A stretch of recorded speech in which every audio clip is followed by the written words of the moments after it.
Bonjour, aujourd'hui c'est le 16 juillet et notre lecture d'aujourd'hui se trouve dans le verset 34 du chapitre 8 de la lettre de Paul à l'église de Rome. Qui les condamnera? Christ est mort, bien plus, il est ressuscité, il est à la droite de Dieu et il intercède pour nous. Encore une fois, nous pourrions donc couper cette question en deux parties. Et la première partie, c'est qui les condamnera? Donc il y a énormément de choses qui pourraient nous condamner. Jean nous dit que notre cœur lui-même peut nous condamner. Et cela est écrit dans 1 Jean 3,20. En effet, même si notre cœur nous condamne, Dieu est plus grand que notre cœur et il connaît toutes choses.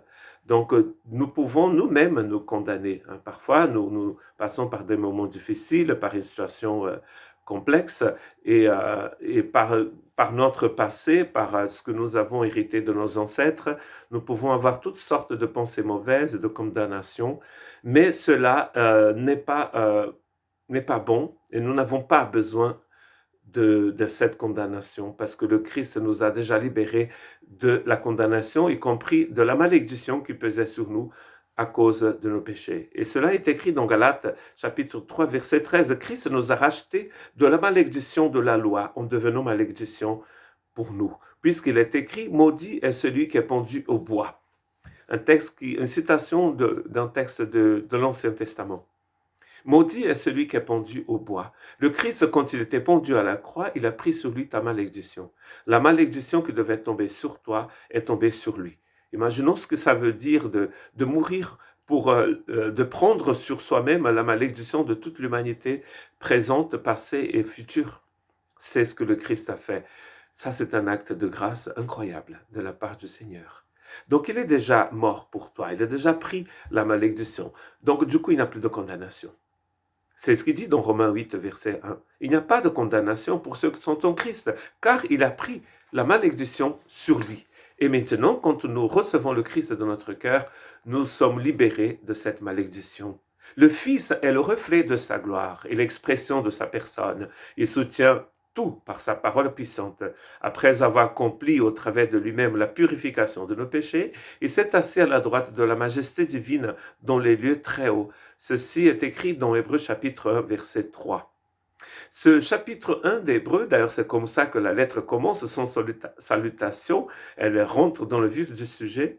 Elle commence en nous disant que le Christ créateur est celui aussi qui intercède pour nous. Et il a dans ce texte cette vérité importante, comme par hasard, qui parle de l'œuvre du Christ, de la création à l'intercession. Sublime texte qui nous montre que le Christ est supérieur à tout, à Moïse, à la religion, il est supérieur aux anges, il est supérieur au tabernacle, à Josué. Dans cette épître aux Hébreux, le Christ est tout simplement supérieur et son œuvre est plus qu'excellente. Elle est plus excellente que n'importe quelle autre œuvre. Je vous rappelle que l'Évangile parle de Jésus et de son œuvre, nous dit Paul dans Romains chapitre 1. Si nous enlevons de notre message le Christ et son œuvre, il n'y a plus d'évangile. L'œuvre de la rédemption dans les Écritures dépend entièrement de la personne du Christ et de son œuvre. Et c'est ce que l'Épître aux Hébreux nous montre dans ce chapitre 1 et d'ailleurs dans tous les autres chapitres aussi. Nous avons déjà d'ailleurs cité quelques textes de l'Épître de Paul, d'Épître aux Hébreux. Dans la même épître aux Hébreux, chapitre 10, verset 11, c'est écrit: tout prêtre se tient chaque jour debout pour faire le service et offrir fréquemment les mêmes sacrifices qui ne peuvent jamais enlever le péché. Ça, c'est la religion. C'était la religion juive. Notez ici que le Christ n'est pas assis dans Hébreux chapitre 1. Il est assis d'ailleurs, mais pas sur terre. Il est assis à la droite du Père. Tandis qu'ici, les prêtres, lui, il est assis, pardon. Et ici, les prêtres sont debout. Qu'est-ce que ça veut dire? Mais ça veut dire que le Christ, il est assis parce qu'il a tout accompli. Tandis que les prêtres dans la religion juive, ils étaient tout le temps debout. Il n'y avait pas de chaise dans le tabernacle. Il fallait tout le temps être dans l'action. Le Christ a tout accompli.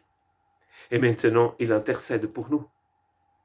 Mes petits enfants, je vous écris cela afin que vous ne péchiez pas. Mais si quelqu'un a péché, nous avons un défenseur, un avocat auprès du Père, Jésus-Christ le juste. Il ne dit pas quand, mais si.